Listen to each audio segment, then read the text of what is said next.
Buenos días chicos, feliz miércoles para todos.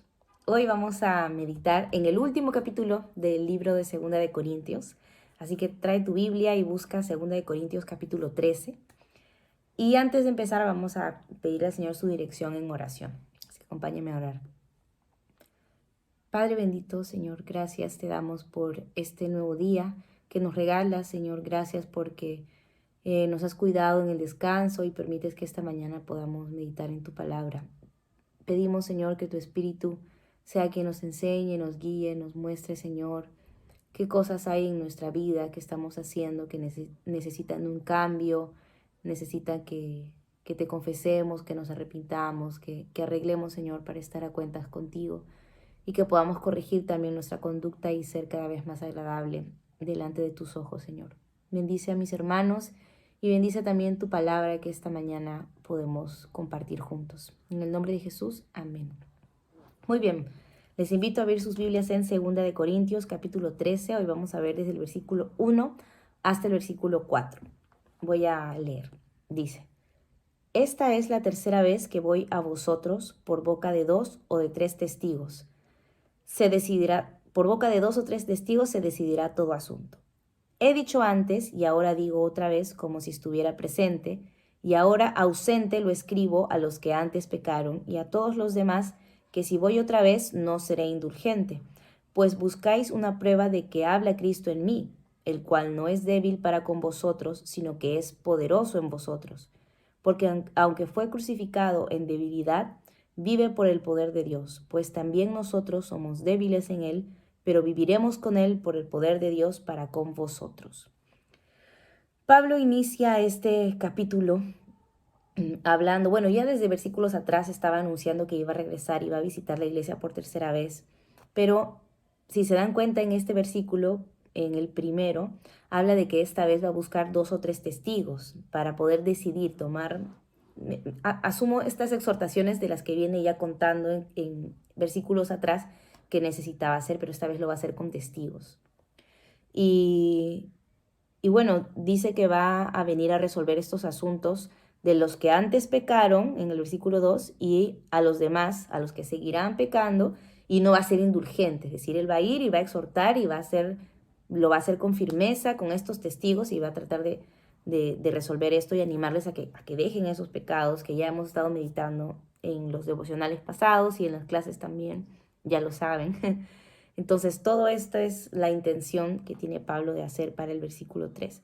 Sin embargo, en el versículo 3 y el versículo 4, Pablo habla de un problema que existía en los corintios, que si recordamos, si hacemos memoria, algo que pasaba en esta iglesia era que no confiaban en el apostolado de Pablo, no respetaban su autoridad, incluso hablaban mal de él o lo trataban mal y preferían incluso comentarios, exhortaciones de otras personas que no eran Pablo, el apóstol que el Señor había encomendado para esta iglesia, ¿no?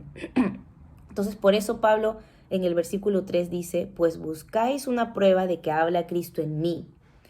Lastimosamente, al parecer, estos hermanos de esta iglesia pues no respetaban las exhortaciones de Pablo. Y es más, hasta dudaban de que Cristo hablaba a través de Pablo. Entonces, por eso es que se hacían estos chismes o no, o sus exhortaciones no las tomaban en cuenta, ¿no? Entonces hay que tener mucho cuidado con, con este tipo de actitudes nosotros, ¿no? Bueno, obviamente ya no hay apóstoles en este momento, pero el Señor sí ha puesto autoridades en nuestras vidas por las cuales podemos aprender de Él, podemos escuchar exhortaciones también, ¿no? Entonces, no deberíamos tener esa actitud de decir, oye, ¿tú quién eres para venir a decirme esto, ¿no? O hablar mal también de esas personas que tienen autoridad puesta por Dios, como nuestros líderes, nuestros pastores, nuestros padres, ¿no?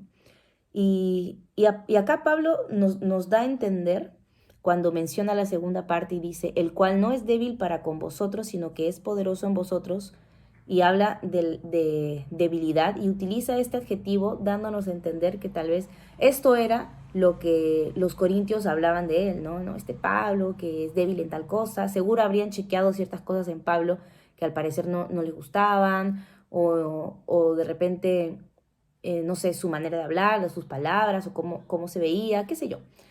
y era el cuchicheo que había, ¿no? Entre ellos, ¿no? Entonces Pablo menciona esta palabra y lo menciona asemejándolo a Cristo, el cual no es débil para con vosotros, sino que es poderoso en vosotros. Y chequen el 4, porque aunque fue crucificado en debilidad, vive por el poder de Dios. Pues también nosotros somos débiles en él, pero viviremos con él por el poder de Dios para con vosotros, ¿no? Pablo se asemeja a Jesucristo en su debilidad, igual que todos nosotros. Sin embargo, nos recuerda de que Jesucristo es fuerte, o su fortaleza se encuentra en su resurrección, ¿no? Por eso menciona, vive por el poder de Dios. Y nosotros también, incluyendo a Pablo, somos débiles en él, pero viviremos con él por el poder de Dios para con vosotros, ¿no? Entonces, este énfasis que hace Pablo en la debilidad de Cristo, pero en su fortaleza, en su resurrección, nos hace pensar que el mismo Pablo estaba haciéndoles recordar que sí, si bien es cierto, seguro podemos encontrar cosas que no nos gustan o que consideramos que está mal en las autoridades o en otras personas, como esto, ellos lo hacían con Pablo, pero no debemos olvidarnos de que así como Pablo, así como incluso los corintios o nosotros o nuestro pastor o nuestros líderes tienen debilidades, luchas, cosas que hacen mal, cosas que tal vez no nos gustan, etcétera.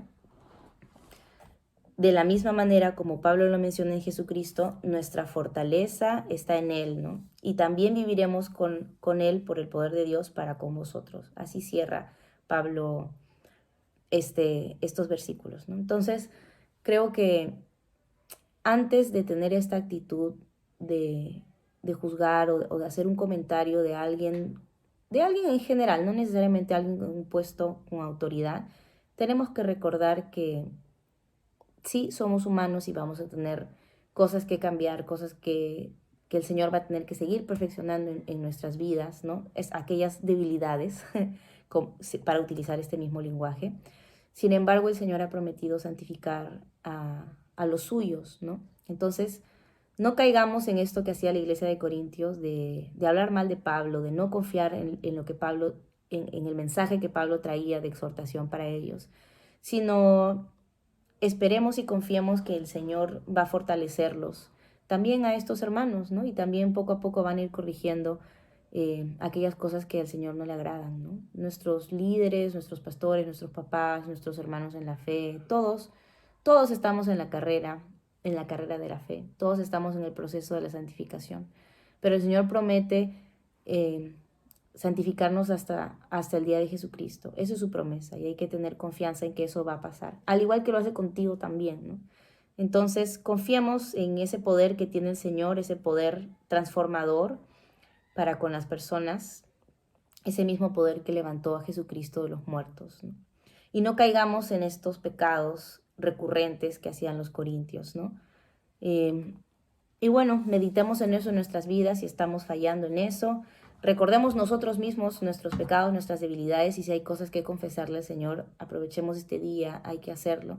Y si hemos estado cayendo en este pecado de estar listos para juzgar al hermano, al líder, al pastor, al quien sea, por sus pecados o por las cosas que no te gustan o por las cosas que tú observas que no te parecen, que no van contigo, entonces arreglemos las cuentas con el Señor y con el hermano también. Vayamos y confesémosle y pidámosle perdón y restauremos estas relaciones, porque al Señor no le agrada, y lo hemos visto en los versículos que nos tocaron el día de ayer, no le agradan las contiendas, los chismes y todas estas murmuraciones que en nuestra debilidad también y en nuestro pecado podemos crear, ¿no? En nuestra iglesia, en nuestra casa, en nuestro entorno, ¿no?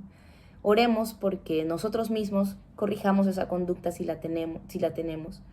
Oremos por nuestra iglesia, por nuestros líderes, porque el Señor los siga santificando, ellos sigan creciendo, sigan avanzando las cosas del Señor, y porque podamos cada vez respetarlos, honrarlos, amarlos, apoyarlos también. Y también en general por nuestro país, ¿no? Ahora que estamos celebrando nuestra independencia, sigamos orando por nuestro país, por nuestras autoridades, porque ellos también en algún momento puedan conocer del Señor y puedan también iniciar esta carrera junto con nosotros. Ok, que el Señor les bendiga este día, que tengan un día bonito, terminen un tiempo de oración ahí en casita, y Dios mediante nos vemos en el próximo video. Cuídense, un abrazo. Adiós.